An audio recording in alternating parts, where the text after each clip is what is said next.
нахуст аъзои маҷлиси миллӣ қарорҳои дахлдорро оид ба тасдиқи тартиби кор, интихоби котибот ва рӯзномаи иҷлосия иборат аз 31 масъала қабул намуданд. зимни муҳокимаи масъалаҳои рӯзнома раисони кумитаҳои маҷлиси миллӣ оид ба таъмини асосҳои конститутсионӣ, ҳуқуқу озодиҳои инсон, шаҳрванд ва қонуният, оид ба масъалаҳои аграрӣ, шуғли аҳолӣ ва экология, оид ба иқтисодиёт ва коммуникатсия ва оид ба ҳамоҳангсозии фаъолияти маҷлиси миллӣ бо маҷлиси намояндагон, ҳокимияти иҷроия, иттиҳодияҳои ҷамъиятӣ, воситаҳои ахбори омма ва робитаҳои байнипарламентӣ хулосаҳои кумитаҳои соҳавиро нисбат ба қонунҳои баррасишаванда иброз доштанд. тибқи рӯзнома аъзои маҷлиси миллӣ қонуни ҷумҳурии тоҷикистон дар бораи истифодаи маблағҳои фонди захиравии бонки миллии тоҷикистон ки дар шакли мукаммал қабул гардидааст, инчунин қонунҳои ҷумҳурии тоҷикистон дар бораи ворид намудани тағйиру иловаҳо ба кодекси меҳнати ҷумҳурии тоҷикистон, дар бораи ворид намудани тағйиру иловаҳо ба кодекси манзили ҷумҳурии тоҷикистон, дар бораи ворид намудани тағйироту илова ба кодекси иҷрои ҷазои ҷиноятии ҷумҳурии тоҷикистон, дар бораи ворид намудани тағйиру иловаҳо ба кодекси ҳуқуқвайронкунии маъмурии ҷумҳурии тоҷикистон,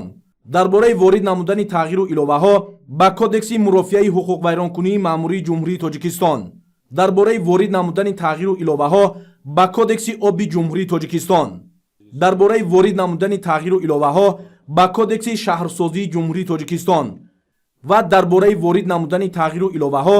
ба кодекси нақлиёти автомобилии ҷумҳурии тоҷикистонро баррасӣ ва ҷонибдорӣ намуданд. пас аз муҳокимаи ҳамаҷонибаи аъзои маҷлиси миллӣ қонунҳои ҷумҳурии тоҷикистон оид ба ворид намудани тағйиру илова ба қонуни ҷумҳурии тоҷикистон дар бораи истеҳсолоти иҷро, оид ба ворид намудани илова ба қонуни ҷумҳурии тоҷикистон дар бораи рӯзҳои ид, оид ба ворид намудани тағйирот ба қонуни ҷумҳурии тоҷикистон дар бораи воситаҳои нашъадор, моддаҳои психотропӣ ва прекурсорҳо, оид ба ворид намудани тағйиру иловаҳо ба қонуни ҷумҳурии тоҷикистон дар бораи хоҷагии ёрирасони шахсӣ, оид ба ворид намудани тағйиру иловаҳо ба қонуни ҷумҳурии тоҷикистон дар бораи партовҳои истеҳсолӣ ва истеъмолӣ, оид ба ворид намудани тағйирот ба қонуни ҷумҳурии тоҷикистон дар бораи муомилот бо партовҳои радиоактивӣ, оид ба ворид намудани тағйироту илова ба қонуни ҷумҳурии тоҷикистон дар бораи ҷамъоварии пораву партовҳои металлҳои сиёҳ ва ранга, оид ба ворид намудани тағйиру иловаҳо ба қонуни ҷумҳурии тоҷикистон дар бораи таъмини ченаки ягона,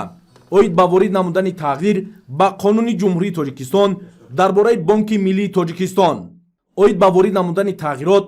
ба қонуни ҷумҳурии тоҷикистон дар бораи муомилоти маводи таркандаи таъиноти гражданӣ, оид ба ворид намудани тағйиру иловаҳо ба қонуни ҷумҳурии тоҷикистон дар бораи хариди давлатӣ,